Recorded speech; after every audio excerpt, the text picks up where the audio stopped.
Good morning, everyone. This is Steve, back again with another sports gaming video.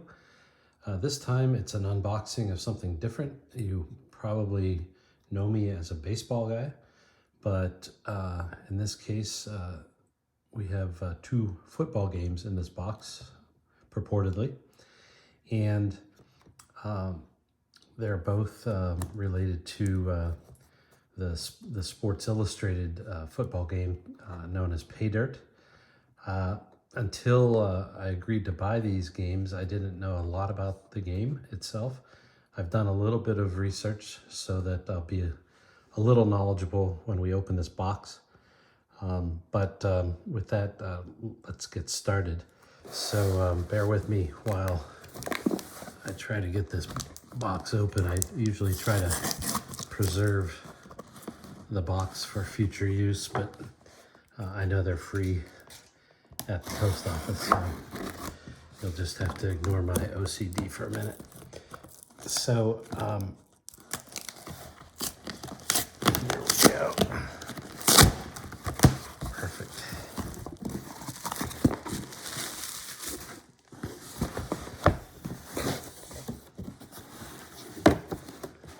Very cool.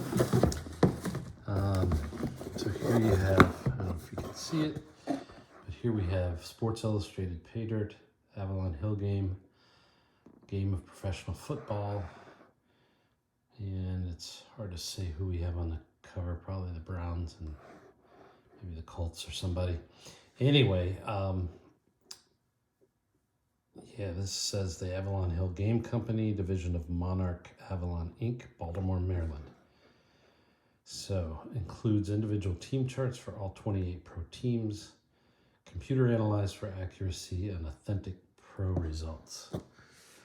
Okay, and then we have what may be an earlier version, Sports Illustrated Pro Football, the most realistic football game ever devised. As many of you know, especially in the 70s, but games tend to have some sort of tagline like that. Most accurate, most realistic ever. You'll see that a lot. So let's open one of these and see what we have. So this slides out like kind of like a book. Yeah, these were somewhat intended to sit on a shelf like a book. Looks like there's also a Time Inc. copyright here. It says 1970. I'm not sure this is a 1970 game or not. But you have a booklet with various plays. We'll talk about those. Some legends on how to read certain things. I think this was helpful if you didn't know a lot about football itself. We have game parts here.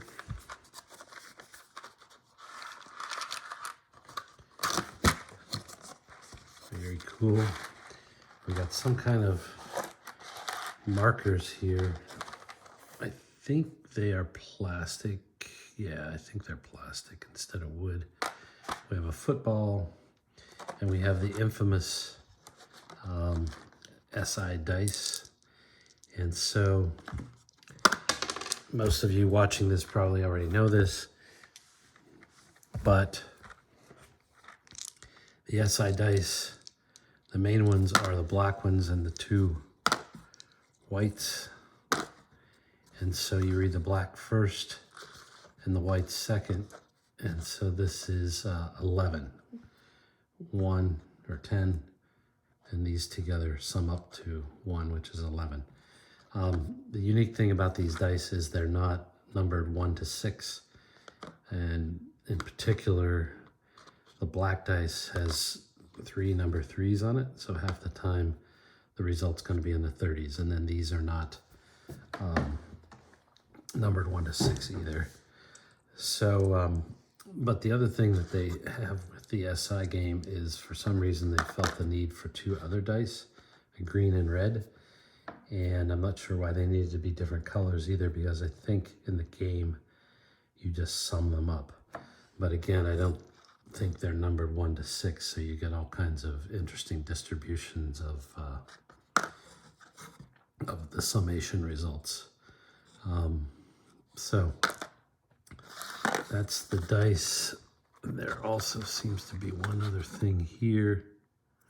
Oh, this is the yards to go. This is the first down marker, I believe. I don't know, but I believe. I also don't know whether this is complete, although it would appear to be. This game so far is in very good condition. And then you have the team charts, which I believe this is Baltimore Colts. I believe they're two-sided. Yes, they are two-sided. And there's the offense side, and there's 9 plays you can choose from, 4 runs and 5 passes. And then you see the dice rolls that go from 10 to 39 down the side. Again, the 30s are the highest frequency, the 10s are the lowest, and 19 is the least frequent. It's 1 chance out of 216, so less than 0.5% chance for 19. The defense as well, and so as I understand the way the game works, and this is not a tutorial by any means, is the offense picks one of the 9 plays, and then the defense, without knowing the offense's play, picks a defense, and then you would roll the dice and you would understand based on the result of the play, preliminary, and then these adjustments, I believe. If you pick the right defense, you'll limit the benefit of the play, and if you pick the wrong one, it could be a big play. That's my basic understanding. Again, this is not a tutorial. So these are in pristine condition, which as a collector, that's very good for me. Box is a little broken. That's okay. It's heavy stuff in here, physically heavy. Little flyer, looks like for a horse racing game or something. You could order some posters, and then no game would be complete without charts. So apparently there's some special charts, and in this case, they're by division. So this is Packers and Lions and Bears. Oh my! And so this is for punt return, kickoff return, interception return, field goal. So that's pretty cool. It looks like they have a bunch of these for the various divisions.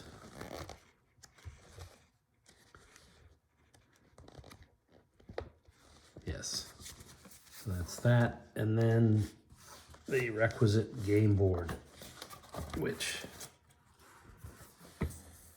it's pretty cool. So that, like, you can see here, I wasn't aware of this, you can see here, you can use those pegs that we saw earlier to keep track of the score. And then, like any time-based game, you need a way to tick off the time. And it looks like they have the outer wheel is minutes and the inner wheel is seconds. And from what little I know, every play has a certain time allotment, and you just tick off or check off the time, and eventually you run out. And then there's the field itself, and you've got these peg areas here where, as I said, the offense picks his offense 1 to 9, and the defense picks A to F. And then once you know that, you can use the team charts and otherwise. So here's the field. And I guess each end, so it can be secret, each end has its own play selection area. And then there's what's called a priority chart. And to be honest, I'm not sure exactly how this works, but I think it interplays with the team charts that we talked about. And then there's the legend for the results, which obviously is very important. So that's pretty much it. Again, I think it feels like this is complete. Not really sure, but it's in great condition, which is cool. And it looks like it's a fun game to play. I would say ideally it would be a two-person game, but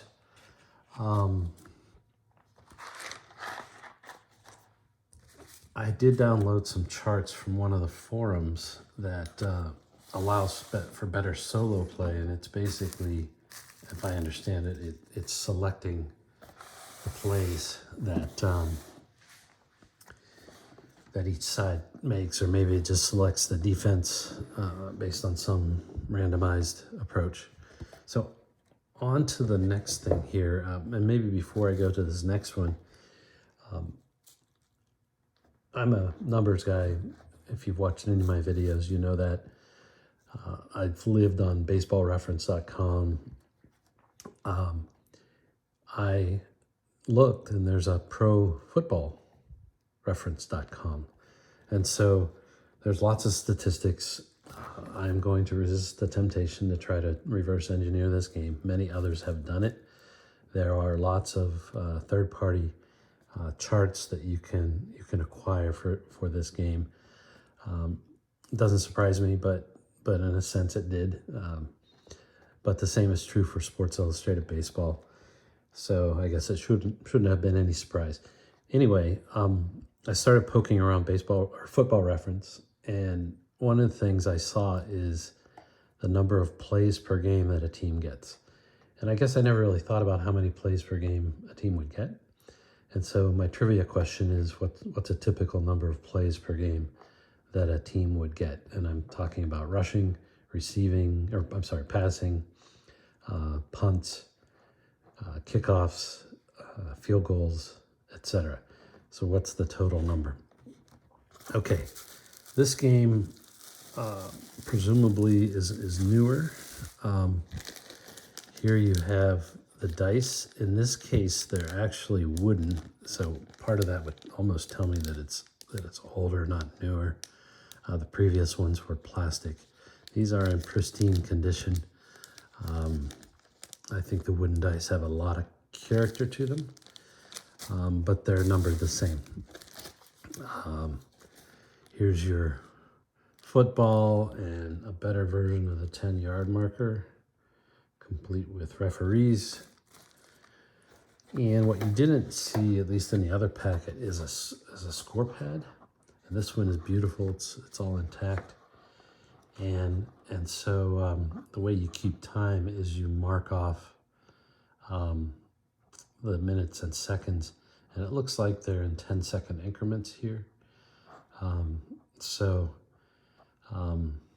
that's how you get 15 minutes and a quarter, 60 minutes, 60 seconds in a minute, 4 quarters in a game. And then they have you using a coin for the downs, and you keep the score, and so on. There you go. Yeah, this is a newer game, I think, because there are rules which have been revised in 1981, supersede all previous rules. I think I saw this in somebody's video, but there's a lot of rules. There's apparently basic and advanced. Tells you what all equipment that you have. Looks like we may have it all. So, yeah. So there you go. And this is copyright, 1981. Some kind of a power rating chart, which I don't know what this is, unless it's season adjusted, which would be what it appears to be the case. So, and then there's notes on playing with older team charts. Yeah. Games evolve, and the game itself, football itself, evolves, and so it's no surprise. So here we have some other charts. They're not necessarily as nice as the others. It's on thin paper, but it's kind of the same things that we talked about before. And over on the right here, you can see where the play time is counted off. So running plays and completed passes take 40 seconds off the clock. An out-of-bounds play is 10 seconds off the clock. All scoring plays are 10 seconds, etc., etc. So, yeah. And then on the back, there's a chart legend. Sorry about this. And a squib kick chart. I don't know that we had that one on the other one. And these two seem to be the same, so maybe they have one each for the offense and defense to hold. And then here's an example of the team chart. They are pretty condensed. They've got the designer's name on them, Thomas Nicely. I'm learning he's pretty famous in the industry, and actually these might be third-party charts because you can see his 1993 copyright, and these are 1992 charts. So that's a pretty cool addition. Being third-party charts, they're not nice and glossy like the originals. So it looks like we've got all the teams here, but they're the 1992 teams. I'm not seeing any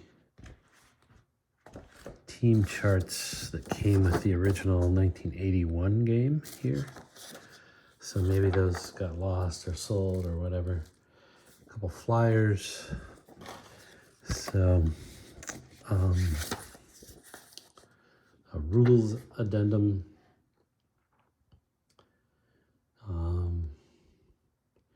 Yeah, this is an interesting one. For some reason, the main dice in Sports Illustrated has black and two whites or black and two yellows, but in some seasons or some editions of the game, it's a black, a yellow, and a white. It doesn't really make any difference. You still add them together, whether it's white and white or yellow and white, but that's an interesting thing. And then there's a parts list for, looks like for multiple games, I'm not sure. So I'm not going to belabor this. I guess we could look at the board here. It's only this because it looks like they replaced a lot of the contents of the board with a score pad. So that's good. So interesting, not disappointed. It's kind of interesting actually to see these Nicely charts. I would say it's probably the reason why these look different as well, because they're printed on the same paper, and I assume they came with Dr. Nicely. So yeah, one last thing about the game itself. There are computer versions, and there's one called Data Driven Football. So you can play these games with modern teams on your computer. So that's interesting.